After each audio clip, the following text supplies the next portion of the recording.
గ్రామ పెద్దలు, వేదిక మీద ఉన్న పెద్దలందరికీ, రామచంద్రారెడ్డి గారు ఈ భూమి దాతగా ముందుకొచ్చిన రామచంద్రారెడ్డి గారికి, మరి ఇంకో దాత అడ్వకేట్ వెంకటరెడ్డి గారు, మా అసెంబ్లీ కన్వీనర్ శ్రీధర్ రెడ్డి గారు, మా బీజేపీ జిల్లా కోఆర్డినేటర్ వడ్ల నందు గారు, మండల అధ్యక్షుడు లక్ష్మారెడ్డి గారు, ఎక్స్ఎంపీపీ బంగారెడ్డి గారు, పి శశిధర్ రెడ్డి గారు, మాజీ సర్పంచ్ జె గోవర్ధన్ రెడ్డి గారు, మాజీ ఎంపీటీసీ వేమారెడ్డి గారు, ఎం శంకర్ గారు, రామేశ్వర్ రెడ్డి గారు, పవన్ గౌడ్ గారు నమస్తే, విశ్వ హిందూ పరిషత్ సంగారెడ్డి నుంచి పవన్ గౌడ్ గారు, ముఖ్యంగా ఇక్కడికున్న పెద్దలు, యువకులందరికీ నమస్కారం. నాకు ఈరోజు నిజంగానే చాలా సంతోషం. ఎందుకంటే ఒక విగ్రహాన్నో లేకుంటే ఒక ధర్నానో ఒక ర్యాలీనో రాజకీయంగా వాడుకుంటారు. కానీ ఒక విగ్రహాన్ని జాతీయవాదం కొరకు, దేశం మీద ప్రేమ కొరకు ఊరంతా వచ్చి చేసుకుంటే అది నిజంగానే చాలా గొప్పది. మన దేశానికి ఈరోజు అవసరం. పక్క దేశాలు చూడండి, బంగ్లాదేశ్లో ఏమైంది, శ్రీలంకలో ఏమైంది, అటు పాకిస్తాన్లో ఏమైతున్నది. పశ్చిమ దేశాలన్నీ కూలిపోతుంటే అది ఇడిచిపెట్టండి.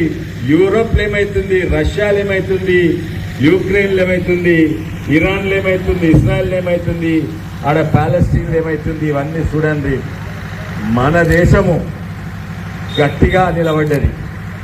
మన దేశాన్నే కాపాడుకుంటా కాక వేరే దేశాలకు పోయి అటు రష్యాల ప్యూటిన్ని కలుస్తుండు మన ప్రధానమంత్రి.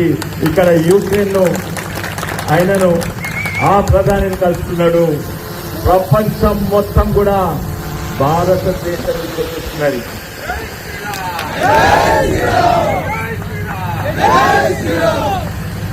ఒకప్పుడు భారతదేశం అంటే ఆఫ్ఘనిస్తాన్ నుంచి బర్మా వరకు, మీన్ నుంచి కిందికి దేశ ప్రపంచంలోనే ఆర్థికంగా నంబర్ 1 దేశం ఉండే. ఇక్కడ వస్తువులు కావాలంటే అక్కడ బట్టలైనా లేకుంటే ఇనుప వస్తువులైనా ఇత్తడి వస్తువులైనా ఏదైనా కూడా ఇక్కడి నుంచి ప్రపంచంకి ఎక్స్పోర్ట్ అవుతుండే. ఎందుకంటే మన ఆలోచన గొప్పది. మన ఆలోచన ఏంది, వసుదేవ కుటుంబం. కానీ మన దగ్గర ఈ ఆలోచనలు కూడా బయటికి పోయినాయి. ఇక్కడనే బుద్ధిజం పుట్టింది, జైనిజం పుట్టింది. మరి ఇతర దేశాల మతపరంగా హింసిస్తుంటే పారిపోయి వచ్చి ఇక్కడ పార్సీలు ఉన్నాయి, ఎన్నో మతాలు కూడా ఇక్కడ వచ్చున్నాయి. కానీ దీన్నే ఈ ఆలోచనను కూలగొట్టాలని యుద్ధాలు చేసుకుంటా వాళ్ళు ఎంతో వేరే ఆలోచన ఉన్నోళ్ళు కొన్ని మతాలు ఇక్కడికి వచ్చి మన మీద దాడి చేస్తుంటే ఈ మహాశివుడే భారతదేశాన్ని ఐక్యత చేసి కొట్లాడిండు, ఆపిండు. కానీ ఆ శక్తులు ఇంకా పనిచేస్తున్నాయి. మన ఆలోచన ఏంది, హిందుత్వం అంటే ఏంది, భారతీయులు, జాతీయవాదము, అది నంబర్ 1. మొట్టమొదలు మన దేశం చూడాలి. కానీ మన దేశంలో ఉండుకుంటా వాళ్లకు అభిమానము ఇంకో దేశం మీద, ఇంకో ఆలోచన మీద.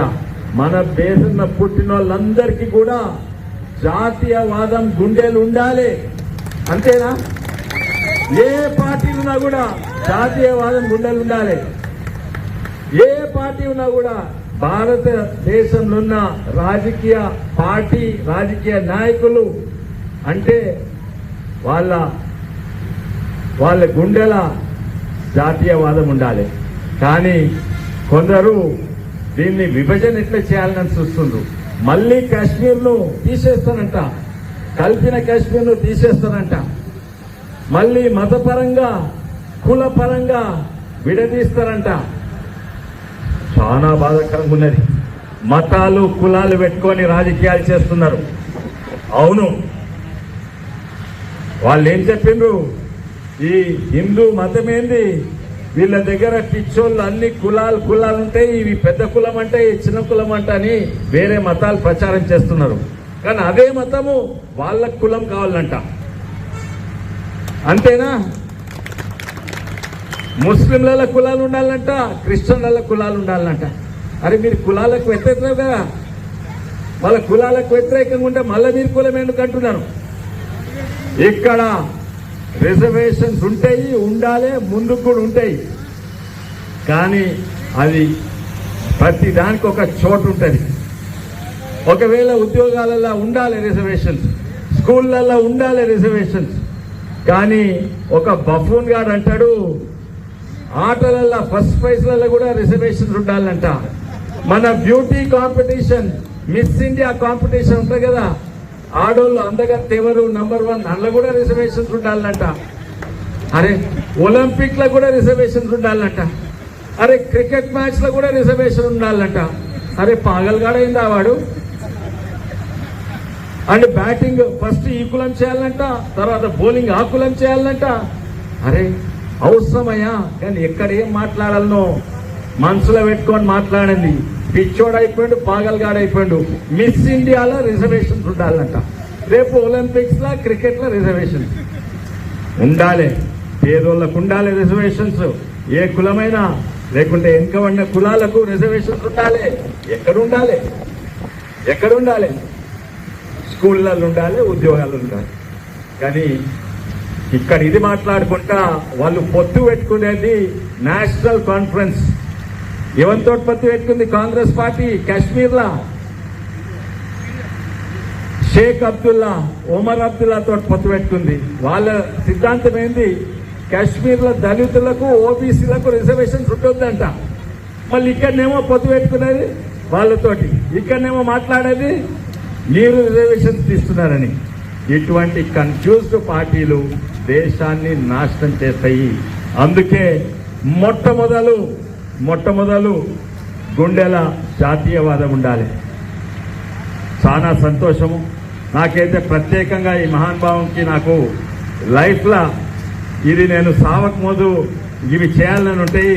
ఏముంటాయంటే ఈయన కట్టిన కిలాలు బ్రహ్మాండమే, ప్రపంచంలో ఎక్కడుండయి. మన మహారాష్ట్ర పునాల దగ్గర ఉంటాయి 300 కిలాలు. నేను ఇప్పటి వరకు 30 కిలాలు కూడా ఎక్కలేదు. కానీ నేను ఇంకా వచ్చే 5 ఏళ్ళు నా కాళ్ళు మోకాళ్ళు మంచుకున్నంత వరకు ప్రతి ఏడాది 5 కిలాలు ఎక్కాలి. ఈ ఏడాది వచ్చే వారం కూడా వస్తున్నాను. ఎంతో మంది యువకులను తీసుకోవచ్చాను నేను. ఇంతవరకు ఇప్పటిసారి వికారాబాద్ నుంచి ఎంతో మందిని తీసుకుపోయినా మహారాష్ట్ర కిలాలు, శివాజీ కట్టిన కిలాలు ఎక్కాలని నాకు ఎప్పటి సందో ఉన్నది. ఈ వచ్చే వారం కూడా నేను వెళ్తున్నా శివాజీ కిలాలు ఎక్కేందుకు. కొంతమందికి తీసుకోవచ్చా, కానీ మీరు అందరూ కూడా ఇక్కడ విగ్రహం చూడాలి. మన ట్రైన్ ఎక్కి పూనా దగ్గర పోయి ఆయన కిలాలు కూడా చూడాలి. శివనేరి అనే కిలా, ఎన్నెన్నో కిలాలు, కళావంతి దుర్గ్ అనే కిలాలు, తర్వాత ప్రతాప్గఢ్ అనే కిలా. అక్కడ ఆయన చీల్ చేసి చూడు, చేతులకు ఎవరినయ్యా? ఔరంగజేబ్, అఫ్జల్ ఖాన్ ను ఆయన ద్రోహం చేస్తే ఈయనకు తెలుసు.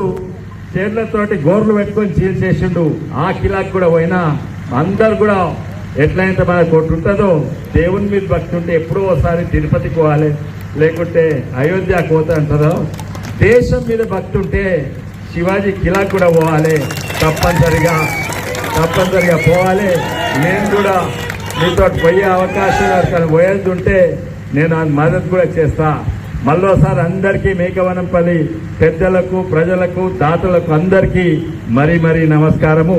భారత్ మాతాకి, భారత్ మాతాకి, శివాజీ మహారాజ్ కి, శివాజీ మహారాజ్ కి.